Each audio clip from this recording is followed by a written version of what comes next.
तो चलिए, अब हमने एक तो बात तय कर ली, what is success and how etcetera etcetera. लेकिन क्या ऐसे चीज़ें हैं जो सक्सेस के बीच में रोड़ा बन के सामने आती? So frankly speaking, we are the ones who comes in our success. हम खुद Yeah.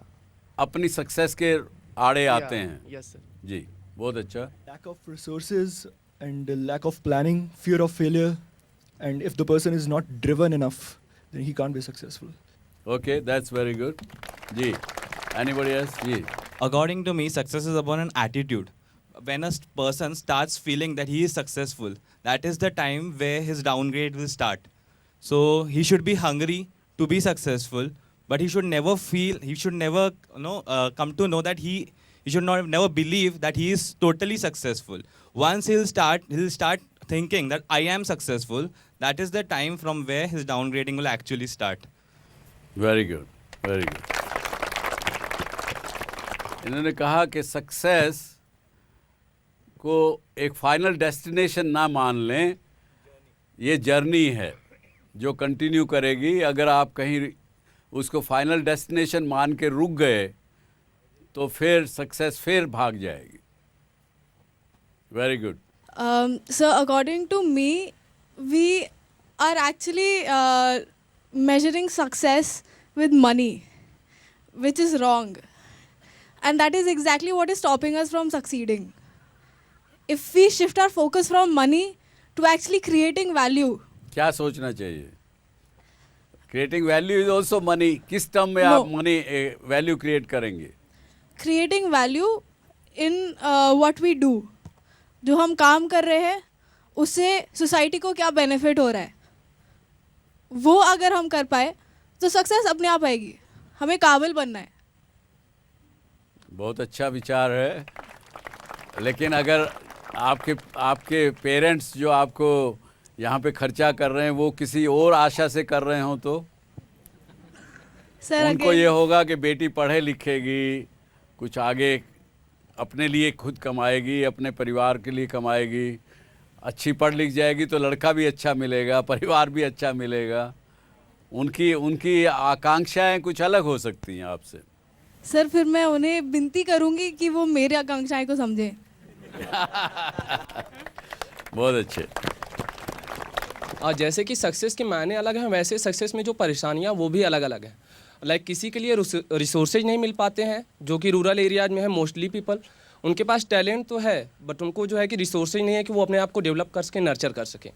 और किसी के लिए जो है कि अपॉर्चुनिटी नहीं मिल पाती है। जैसे कि इंडियन क्रिकेट टीम गई है, बहुत सारे प्लेयर्स ऐसे होंगे कि जो कि टैलेंट होगा बट चयन नहीं हुआ है किसी भी गेम्स में, तो उनको अपॉर्चुनिटी नहीं मिल पाती कि वो अपने आप को शो कर सके, तो उनके लिए वो सक्सेस का प्रॉब्लम है। कि तो देखिए, इस बात को अगर सोचेंगे तो देर आर सैकड़ों चीज़ें हैं। मैंने कुछ लिस्ट की है यहाँ। लेजीनेस है, lack of effort and dedication है, आदमी की ईगो, अपना अहम बीच में आ जाता है सक्सेस के। सबसे बड़ा है अगर कोई रुकावट डालने वाली चीज़ है तो ईगो, अहम। मैं ये क्यों करूं, मैं ऐसा कैसे करूं? अपॉर्चुनिटी आपके पास आई, आपके दरवाजे पे दस्तखत दी, पर आप सोए रहे, नहीं देखा आपने, पहचाना नहीं।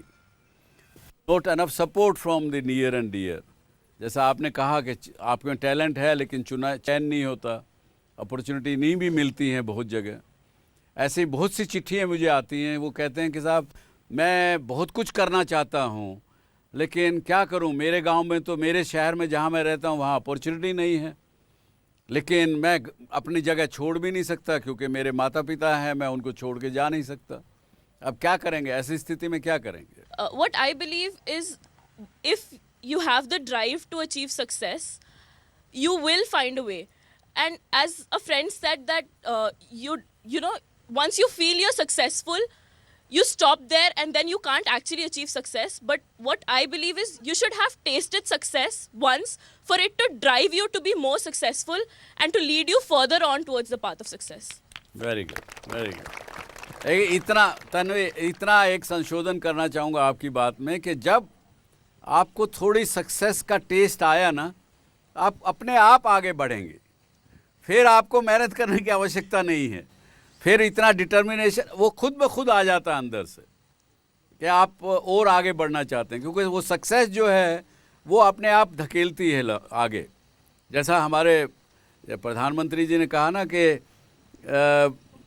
125 करोड़ लोगों को के मन में अगर विश्वास जगा दिया मैंने, तो उतने में देश बहुत आगे चला जाएगा, और वो हो रहा है, दिख रहा है हमको।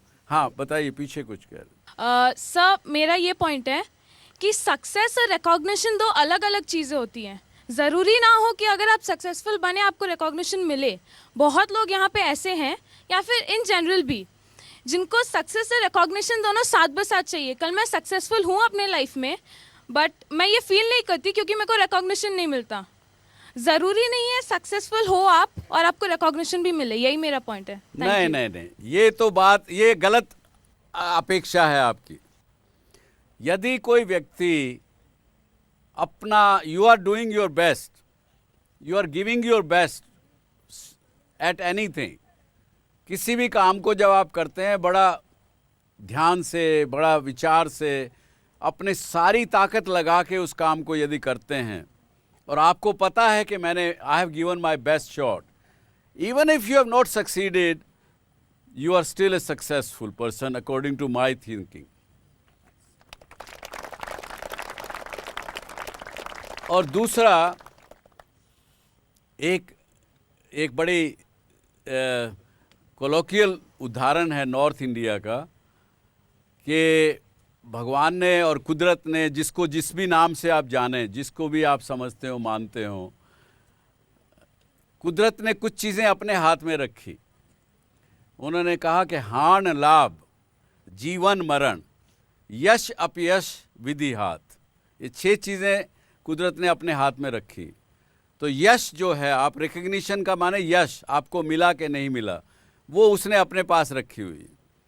कई बार आप कुछ गलत काम नहीं भी करते, उसकी वजह से भी आपको अपयश मिल जाता, आपकी बुराई हो जाती। तो ये रिकग्निशन आपको अपने आप से मिलना चाहिए। बाहर के लोग रिकग्नाइज करें या नहीं करें, उसकी चिंता मत करिए।